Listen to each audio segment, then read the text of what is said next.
Hi, my name is Amanda Romero, and I am conducting a face-to-face interview with Peg Stulken. Today is November 16th, 2016. It is 6:28 p.m., and this interview is being conducted in the Perkins Library located here on the Hastings College campus. So, to start off, Mrs. Stulken, what were you doing prior to the war starting or prior to your awareness of the war? The awareness of the war was, of course, on television, and we followed it nightly.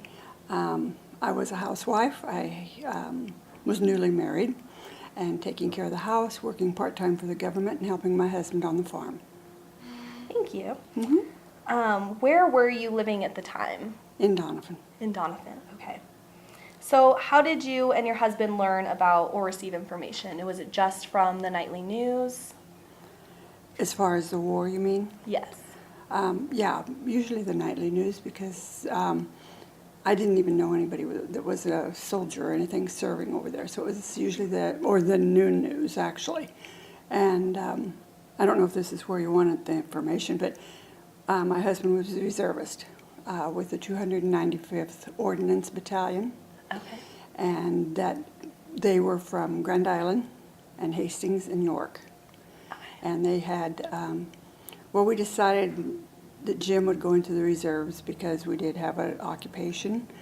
We weren't married at the time when he went in, but so the National Guard, which is different, they were being trained for activation for Vietnam. The reserves was not. And at noon in April, one day, my cousin called and she said, "What reserve unit is your husband in?" And I said, 295th. And she says, "You've just been activated for active duty in Vietnam." Okay, wow. What were your feelings about this that day? Panic. Panic. Yeah. I mean, here we have a farm. Right. When he was activated, we had a child. Right. And I knew it was going to change our lives, which it did, But in those days, you kind of just whatever happened, happened. So we knew we had to deal with it. He wasn't the only one that was going to be going over. Right, exactly. What was your current understanding of why the U.S. was involved in Vietnam? Okay. I always understood that it was because a ship of ours was fired upon in the Gulf of Tonkin. And when we talked about it more and more, it was just within us girls. A lot of us felt that it was just U.S. interest. We had too many financial interests over there. So I don't know if they've ever really made a determination. So what I take from the information is that you and your husband did not have any previous military experience? Well, Jim went into the reserves in 1963. Okay, 1963. So he technically enlisted. Okay. And he went to the monthly meetings. I don't know if you know what reserves are. They go once a month to a meeting, and then 2 weeks a year to active training. And that's what our life was. I think it was a 4 or 5 year commitment. And he served a little more than that time he got activated, home from Vietnam. But, we knew that was a possibility that the reserves would be activated. Do you know his intentions for enlisting or why he was interested in Because the draft was on his and he didn't want to be drafted. Needless to say, we had a farm and a family and stuff. Right. So he enlisted. Thank you. When your husband was enlisted, what was it like to be separated from him? Well, he only had the Tuesday night meetings once a month and the 2 weeks in the summer. And it was he'd go for 2 weeks and I'd cry my eyes out because we were apart. But by the end of the second week, he's coming home already. It was girl time, It didn't hit that we were really, really going to be apart until he actually chose to go to Vietnam. When we got to Colorado Springs, he had to have knee surgery at Fort Carson. So we sent our little girl home, and I stayed in the hospital with him for his knee surgery. So he had the option to go to Vietnam or not because of the surgery. And he chose to go because, like I think I've mentioned, This was a unit from Grand Island, Hastings, and York. There were 230 guys in the unit. And we would have been stationed at Red Rock, Alabama. And we knew eventually he'd go anyhow. Right. So he wanted to go with the guys that he knew, the guys he'd trained with, the local guys right around here. So he chose to go. Did you agree with his decision to go? Yes. After he explained it. Of course, After I he- cried my eyes out when he called from base and said, I'm going. Right. But I had a wonderful support group standing right there in the kitchen with me. Good. Exactly. How did this change your household environment? First off, we had to leave the farm because we moved to Colorado Springs. That's the only time I've moved away from here in all these years. I lived 6 months in Colorado Springs, which I loved. You just did what, I just continued running the household and taking care of our daughter and things like that. We would come home on weekends when he got weekends off and farm because we had a farm to maintain. And it just was what you did.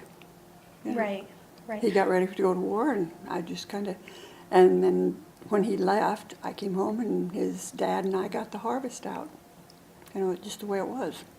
So was it just you and your daughter, or who else was living in the At the household? time Jim left, and he left in October, I lived in Jim and I's house. You know, it's just Vicki and I. But that's when my brother passed away, which you have a question on that one coming up.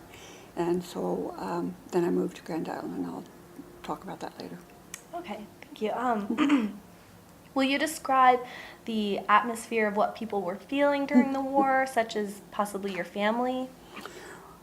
The people around us, because we are a Midwestern state, I didn't remember any demonstrations or anything, but of course we saw them nightly on television. The demonstrations against the war, the burning of the draft cards, the burning of the American flag, the people leaving for Canada. To me, this day yet, the Vietnam War is not an accepted war. They were called baby killers. Still are. It was a terrible war. It really, really was. So this was the common conception throughout the community as well? No. The community, being a rural community, the guys were just doing what they were supposed to do. Right. You know. I guess sort of switching gears, did your husband have plenty of supplies such as food and toiletries? He did, because I sent them to him all the time. Yeah, okay. He sent me the check, I sent him the supplies. It seemed like clothes soap, that Yeah. kind of stuff was in short supply. I was continually sending him stuff. Yeah. Right. How did you contact your husband, or how often would you keep in touch? We taped the old cassette tapes type thing, Okay. because we wanted Victoria, our daughter, she was 1.5 years, to hear her daddy's voice and keep in contact with daddy. And so we mostly taped back and forth, and probably about every 10 days. You know. So, how did you play a role in your husband's involvement in the military? Were there some things you would do specifically to support his involvement in the war? Yeah, first off, before he actually went overseas, I followed the unit to Colorado Springs. And so every night when he got off base, we had a normal family life. And we had friends that eventually came out there. In fact, I followed the unit out, like I told you, and he was restricted to base for the first 10 days. And so I was in our apartment. It was a fourplex. And I got laryngitis, I had no telephone, and the car broke down. And I didn't know a soul. And it kind of shows that the military community hangs together, because I was in a fourplex with other wives whose husbands were gone. And a girl that I didn't even know her name, came over and knocked on my door and said she would leave her back door totally unlocked, and if I needed anything to come in. And then, just very helpful, you know. We stuck together. Right, right. So I guess expanding on this a little bit, did you make any, you had just mentioned that you had made some connections. Well, see, with the unit being from Grand Island, Hastings, York, Right. the, when the guys went over, there was several groups of us. Some of us played volleyball, some of us, once a month, anybody from Grand Island, Hastings, York ate out at a nice restaurant, and we touched base about, the one wife would hear from her husband, and that's how I found out, got a little more what my husband was doing. And some of them that didn't have children went into Omaha and shopped, because we could go to BX there. Just kind of had to get together and supported each other. Most of them that didn't have children could do more things than I could. But I had one really, really, really close friend that we had. Vicki was 1.5 years, and her little girl was like 7 months. And so we'd put the kids to bed. And like I said, by that time I was living with Mom because of the death of my brother. So when Mom would go to bed and Victoria would be asleep, then I'd go up to Pam's and we'd visit and have fun together. But it was very supportive of one another. I mean, the girls that were in the unit have pretty much stayed friends all these years. Good. So you continue to keep in contact Yeah, with all I of didn't. them? Well, not all of them. Just you kind of had Close your own circle. group. Yeah. Yeah, we stayed in touch pretty good. We used to have a reunion. There hasn't been a 295th reunion for quite a few years, but it was interesting, and a lot of the women worked. They maintained their life as they knew it before the guys went overseas. Right. Do you know how the soldiers would entertain themselves? Yeah. Would you like to elaborate? Yeah, would I like to elaborate? This was at 295th Ammo, and they were stationed at Chulai. There were 230 guys. And the motor pool, which were the heavy trucks and the ammunition, they dug out a great big hole and put a plank with tires, and they made a swimming pool. And Chulai is located on a beach, and so my husband would learn to surf in Vietnam, and of course they had movies. And I suppose just visited or play cards from there on. Right. Yeah. Were they properly treated? Did they get proper care? Yes. They Yeah. did. How sufficient was the medical care? I can't really answer that. I know my husband got a knee injury. Right. He would be eligible for the Purple Heart, but he chose not to apply for it. And I never have heard that I actually didn't hear that anybody actually really got hurt. So I imagine there would be medical care there. What was the discipline like during your husband's service period? Again, keeping in mind that this was a unit different than most units. Right. You didn't have strangers. You were all friends. You've worked, there were, was it 3 or 4 guys just that lived right beside us, right in Donovan, and the Grand Island bunch. And you've trained with this bunch for years, They were friends. So discipline, I don't think, was ever a problem. Everybody did their job. First off, it's the work ethic of the Midwest. Right. You were called to do this, and you did it. No questions asked. Perfect. Thank you. Recalling on the experiences, I guess, during the course of the war, do you want to tell me a little bit about the day your husband departed and what it was like? I don't know what it was like because we lived in Colorado Springs. Oh, yeah. And he came home. We packed up everything in September. Okay. And he was restricted to base again, so I came home. We kept bringing stuff home. It was funny because our last trip home, the last free weekend, we loaded as much as we could in the car, and we were late because of that leaving. And so we drove through Kansas really, really late, and we were traveling probably 95, 90, and we couldn't figure out. We'd see cop after cop after cop, and they would never stop us. And when we got back to base on Monday, Jim was telling the guys, and they were laughing because they got stopped because they had left early, and they saw the Fort Carson sticker on the car and knew that we were going to Vietnam, so they wouldn't stop us. Wow. So you have told me a little bit about the traveling and the connections made with the other wives. Mhm. Were there any other experiences during the war that you would like to elaborate on, or what did you do during the war? I took care of my daughter. I helped my mother because having lost my Right. brother, he died November 3rd, and Jim was en route. They left in October. So I told Jim goodbye in September and came home. And they left in October, so I didn't get to tell him goodbye other than at our apartment, when he had to go back to base.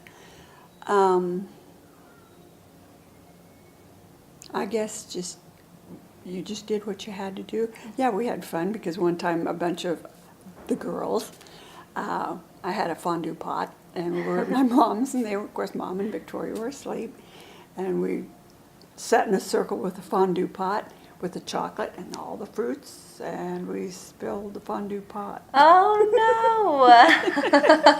no! Or like I said, we played volleyball once in a Right. while. We ate out. A couple of the girls bowled over in Central City, but I couldn't because that was too far for me to travel after putting Vicky Right. to bed. So, and a lot of the girls, a couple of them finished college. Just tried to make some semblance of it. And one of our friends had 2 children, and so she was busy. She did a lot of baking and stuff and just carried on with life. That's what we. Right. But having as much support as we did, because if, like you say you were married and your husband went over, the rest of the people all around you wouldn't realize, they'd know you were alone, but they wouldn't realize what you were going through. But if you got 230 wives or mothers and girls working, we had a lot of support. Right. We really did. So it sounds like you definitely kept a positive attitude during the war. What was your specific attitude towards the war?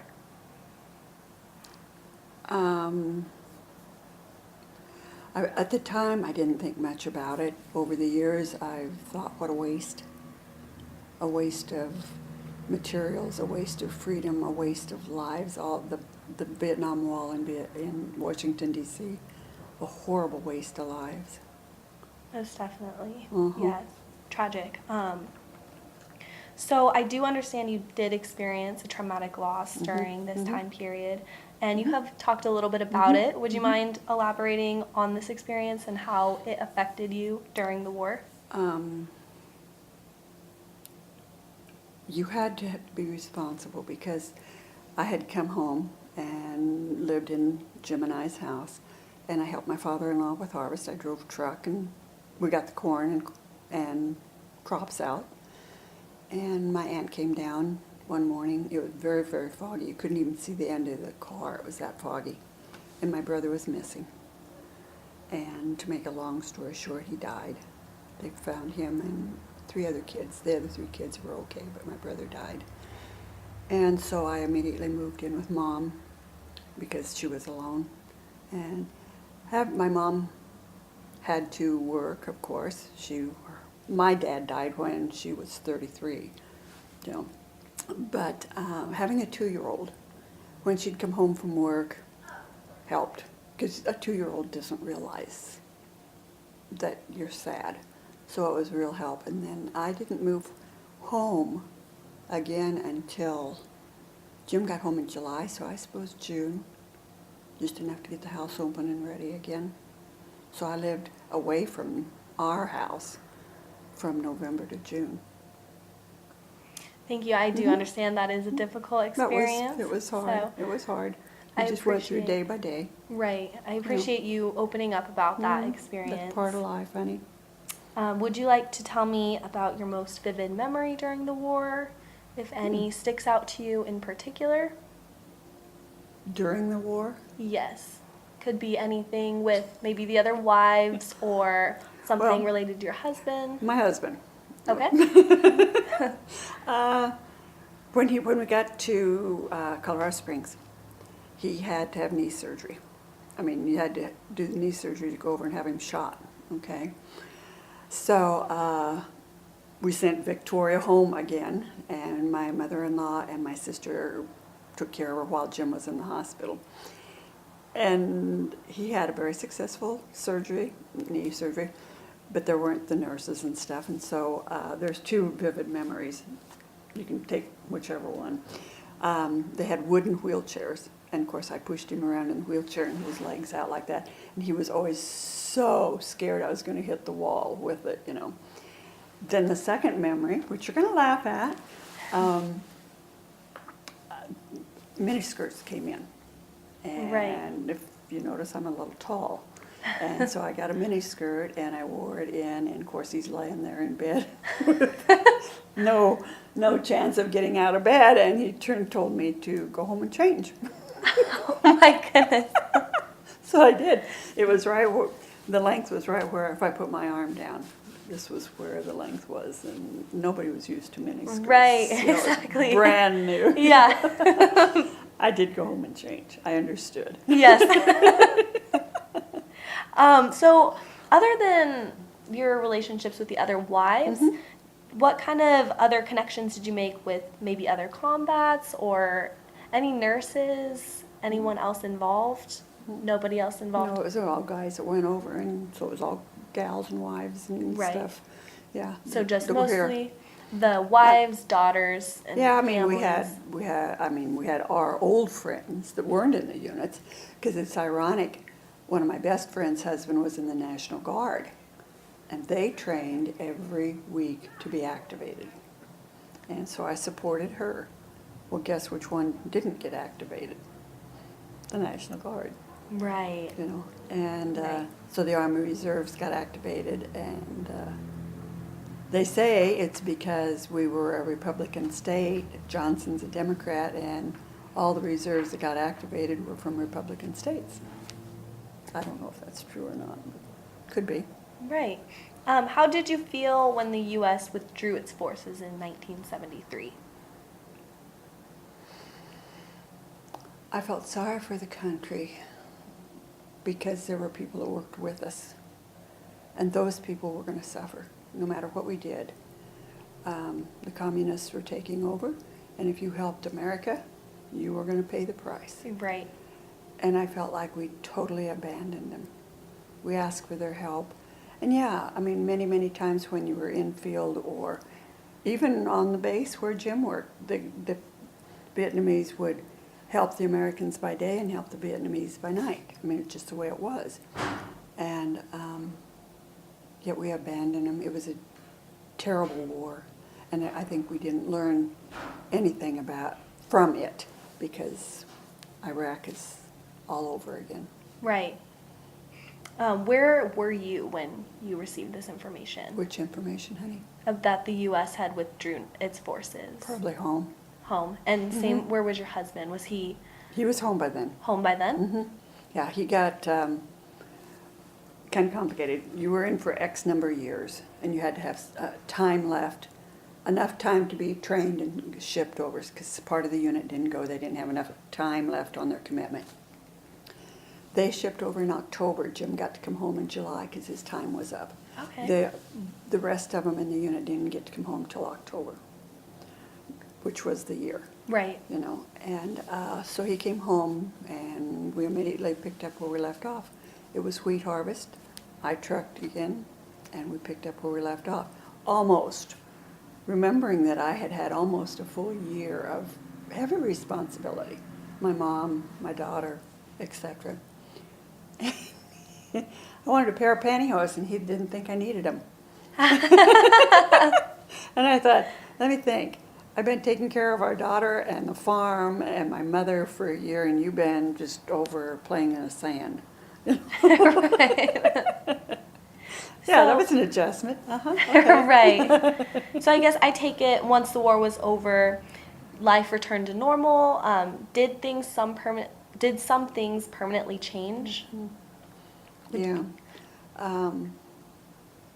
The feeling towards the war, Right. I mean, that was always, you know, when the guys would get together, and they still, when we haven't, like I said, haven't had a reunion for a while, but they did talk about the war.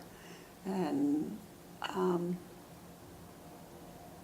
your life was in some ways different. I mean, all of us picked up right where we left off. But there was something about all of us, having gone through that was just a little different. You know, it was a part of our lives that was just part of our lives. Right, so definitely an Mhm. emotional, Mm-hmm. an emotional change, Mhm. yes. Why do you think that the United States failed to win the war? We weren't given permission to win the war. We couldn't go into Cambodia, we couldn't go into Thailand, we couldn't get into Laos, we couldn't bomb Ho Chi Minh. Right, so Trails. just the authority. Yeah, if we would have gone in with all the power and the might of the United States, it would have been a piece of cake. Also, and it's hard to understand because I'm not Vietnamese and I don't live in Vietnam, the people would help the Americans by day and the Viet Cong by night. Because if you didn't, you know, whatever. So when the American units had to burn the hutches and burn people out and stuff like that, that's where the tunnels were. You know, they were trying to protect themselves because it was just such a complicated war that we should have never, ever, ever gotten involved in. Right. If you could explain the war in one word, what do you think you would choose? Unnecessary. Unnecessary? Mm-hmm. Can you, I know you have talked a little bit about this. Yeah, Is there a little bit, haven't anything I? else you would like to elaborate on this, of why you think it's unnecessary? What did I read one time? There was 150,000 men died. Vietnam is communist. We have oodles and oodles of American companies and hotels, and some of the people have gone back. It's like it never happened. But to any of the families that name is on that wall, it happened. Right, Yeah. exactly. What was the spirit of the country post-war? Post-war and during the war and everything else, total split. We should not be there. It was get us out of that, you know. I don't know how I, at the time, felt about the draft dodgers, because we had plenty of them even around us, that they went to college or daddy got them off of the board, you know, so they didn't have to go. The war needs to be taken a lot more seriously. We were not fighting for freedom. And President Johnson said, if you don't fight them on their shores, they will be on ours. How was the media responding to the end of the war? To the end of the war. To the withdrawing The of the withdrawal? force? Yes. Well, they were just showing the pictures of trying to get the people that were trying to get out off and trying to save some. You know, but like I said, I think earlier, the ones that didn't get out paid the price. Right, exactly. Mm-hmm. I guess switching gears just a little bit, Mm-hmm. how did you maintain any of the relationships? I know you had mentioned you have reunions. Mm-hmm. Was there anything else, maybe writing letters, that you did to maintain contact with any of those wives that Oh, you're with we have during the lunch war? all the time. Okay, yeah. Lunch, coffee. Right. Yeah. So pretty frequently. Oh, yeah. Keeping in touch. Good. Weekly, does that count? Yes, absolutely, yes. If there's anything at all that you could have done differently during the war, would you have done anything differently? Maybe as your role as a wife, or with the other wives as a support, or... No, because we all went on, you know, like the wives that were working continued to go to work. Right. I took care of our daughter, and while Mom was at work, I did take pilot lessons. My grandmother would come stay with Victoria for a while, and we had record snows that year, so I scooped a hell of a lot of snow. But life you just did what you had to do. Right. You know, and all of us, I mean, like the girls at work, they still worked, you know. Right. And so did you and all of I know you had gone on to just continue life as it was once your husband had come back, to an extent. To the extent we could. I mean, you know, we came back to Wheat Harvest, and he's an only child, so we had to pick up the farm right where we left off because his dad was elderly. So we just picked up and went right on. Have your views on the war changed over time? You still feel as if it's... I think it was an unnecessary war. I wish we would have learned that the method of fighting a war, I think that was one of the turning points. It used to be like in the Second World War, you would go gain ground. We would go take like hill number 63 and then leave. And the Viet Cong would come back in and then would come back in at some other point and take it again. It was a totally different type of war. And we should have learned lessons because we fought the same thing in Iraq. Right, exactly. Did you and your husband's involvement with the military change your thinking about the war or about military? No, the military is just the military. Both my husband and I feel, and nothing against your age group, that kids need to learn what war is. Exactly. And they need to make a commitment to our country with, say, a year of service. I don't care if it's military or volunteer, Peace Corps, or whatever, so that they can learn respect and admiration for this country. Right. You know, I guess the Vietnam War was just a learning experience, something we had to go through. Yes. And the Vietnam vets are still not treated the way like other soldiers from other wars are. They've never been. When my husband got off the plane in July in Omaha, I'd ask his folks to go with us, Vicki and I.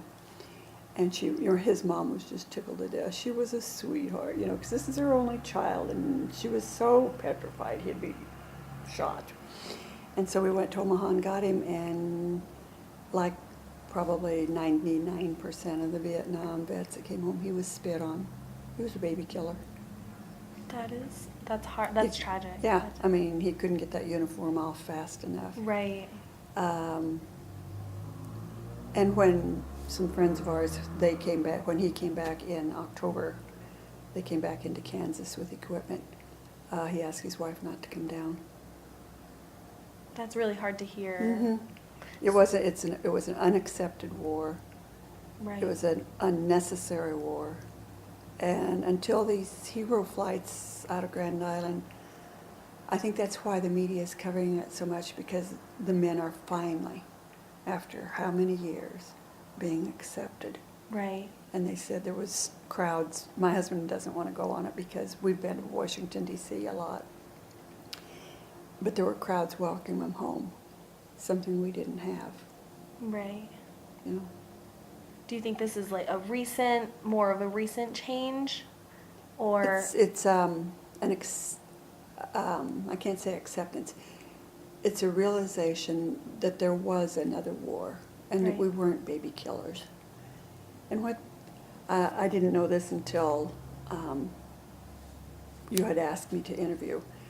The original plan for the activation of the 295th, where it was an ammo company, that we would go in-country and build other ammos, and I guess we did 4 or 5, because I talked to one of the guys from Central City. My husband was in communications, so he wasn't involved in that part. But when they analyzed, for lack of a better word, the fact that 230 guys from a very centrally located community, that if something would happen to those guys, you're taking out 230 people from a 50-mile radius. So they canceled those orders. They did a couple little ones, but not a big ammo dump. Wow. Mm-hmm. What lessons did you learn that you would want others to remember about this time in history?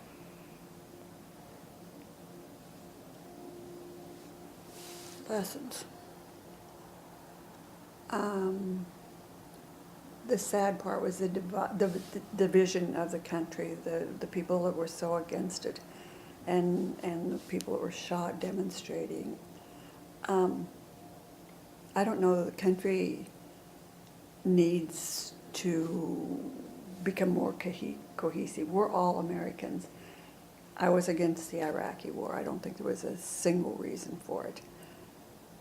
But we've got to figure out exactly what we are going to fight for. It can't be for oil. It can't be for American interests. And if they say we were attacked in the Gulf of Tonkin, which they prove it wasn't, there has to be more than a body bag count every single night to show that we're Americans and this is what we stand for. Because that was nightly news. We killed 432 Vietnamese, but we lost 120 Americans, and then show the body bags. You know, no, there's got to be more to a commitment. Right. If we're going to make a commitment, get in there and do it. Exactly.